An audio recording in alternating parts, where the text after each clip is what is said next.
I could just like stand behind them and shout, "Ignore me." I don't know what's going to happen, but you know, it's a tricky one. FlynnsArcade. Hi, this is FlynnsArcade, and this is my video about the Venture Bros episode 20 Years to Midnight, with special reference to this book here. I'm going to talk about the plot, any high spots of the episode, and finally I'm going to rate the episode out of 10. Before I start, please can you do me a favour and give the video a like and subscribe to the channel if you haven't already. And now, let's go. In this episode, a mysterious alien visitor causes the characters to work together to prevent a global catastrophe. As the style of this episode, it does really well with the catchphrases. Someone left a baby! Mommy, I can't ignore me! I absolutely love that. He says "ignore me" like loads of times through the episode, but I particularly enjoy that clip because I just find it quite funny that he's shouting it to the baby. I just love the idea of like sort of a giant like space alien that's going around shouting for everyone to ignore him. Like as soon as they look at him, he shouts "ignore me." I find that really funny. In the book, it talks about how the Ventureverse isn't really one for catchphrases. I mean, they've obviously got Go Team Venture, but it's actually quite a clunky catchphrase to use when you think about it. Whereas "ignore me" is brilliant. I've always thought that if I ever meet like anyone who's associated with the Venture Brothers, like I could politely chat to them and say, you know, I'm quite the fan and I've been making a YouTube series about the show, or I could just like stand behind them and shout "ignore me." I don't know what's going to happen, but you know, it's a tricky one. But you know, apparently people do that. Apparently they kept doing it to Jackson Public and Doc Hammer, and they got really annoyed with it.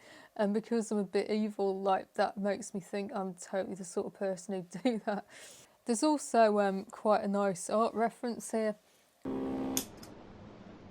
So that was a painting by Picasso. I think there was a Kandinsky next to it as well. So what we know from this is that JJ's very cultured and he's also incredibly rich, but it was just a really nice creative way of illustrating that. And we also see the design of the Impossible Plaza here. One Impossible Plaza, worldwide headquarters of Impossible Industries and allegedly the most technologically advanced skyscraper in the nation. Which is based on the Pan Am building, which was designed by Bauhaus architect Walter Gropius. So yet again, like quite a nice cultural reference. As the jokes of this episode is one that I quite like. Because you see, it looks like Dr. Venture's on the toilet. And he actually is, which I quite enjoyed. And another classic moment is here where Dr. Venture spies the Grand Galactic Inquisitor for the first time. Big man? Yes, Dean, you're a big man now. Brock and I are... Ladysmith Black Mufasa! I mean, that's a classic. I'm sure I heard somewhere that he originally shouted "Jesus Christ Superstar," but they had to cut it. I don't know if that's true or not, but yeah, that's something I've always thought anyway for some reason. So now we're going to see a tender moment between the various ventures. Where are you going? Where you can't follow, Rusty. Don't go. So much I want to ask you, so many unanswered questions. Like, what's that big yellow thing in Pop's lab do? Yeah, and if you drop a penny from the Empire State Building, does it go through your whole body or what? Boys, quiet. I'm trying to have a family moment here. So, you know, he tells them to shut up, but you know, because of his family moment, but they are like part of the family, but you know, I just quite like the way he sort of dismisses them in that way. I mean, because Jonas was their granddad after all. As to the character development, we're introduced to a new character, the Grand Galactic Inquisitor. Once assembled, the device must be activated at precisely midnight in New York City. So as you can see right from the get-go, he comes across as quite an intimidating figure, but he already has a bit of physical comedy with the swimming pool bulging his gown up. We also get to see a bit of history with Jonas Venture and the boy Rusty. What does it mean? You can't walk on the red ones because they're lava.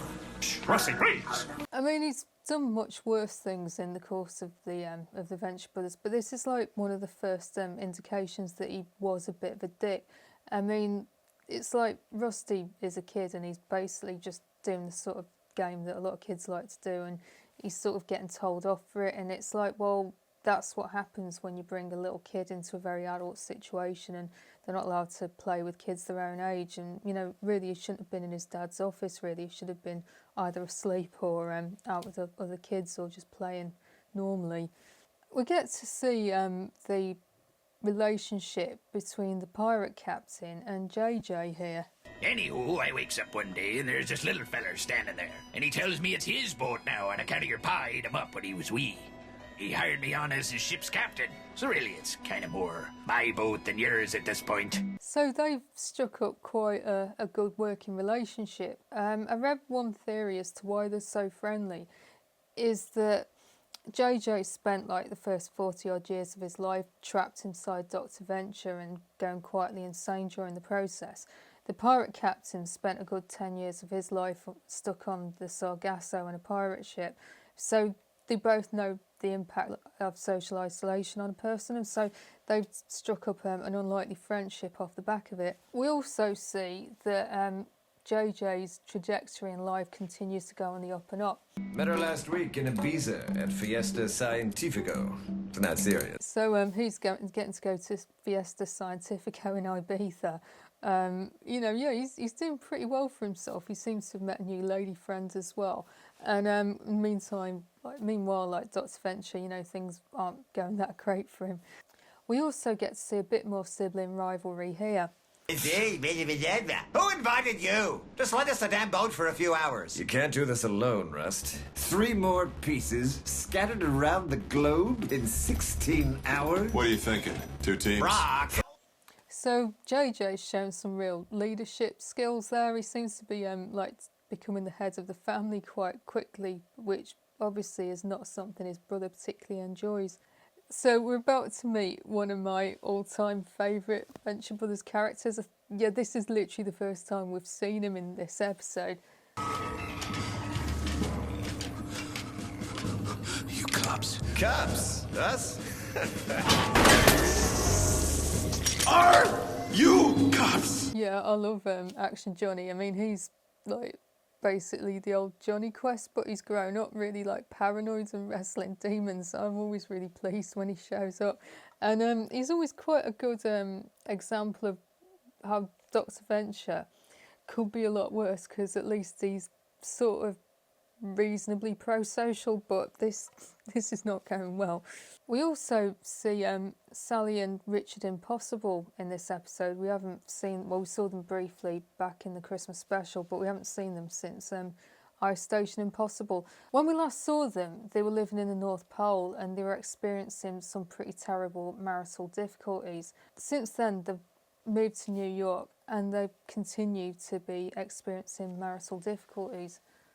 You can't replace family with a robot, Richard. We need real human affection. That's why Huggy's programmed to simulate it, sweetness. Oh, please, Richard.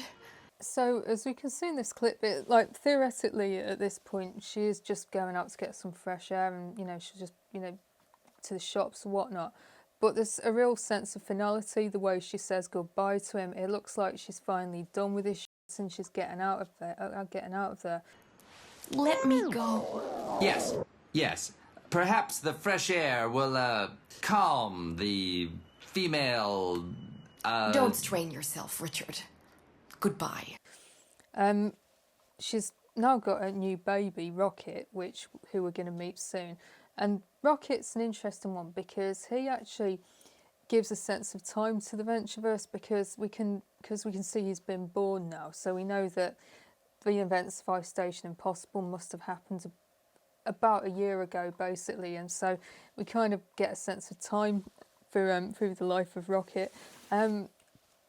Also, I can't be the only person who got a bit confused about who Rocket's dad is, because when we last saw like in the closer of Ice Station Impossible, we saw that Sally was pregnant because she'd given like Dr. Venture a sample. Pinch me, because I must be dreaming.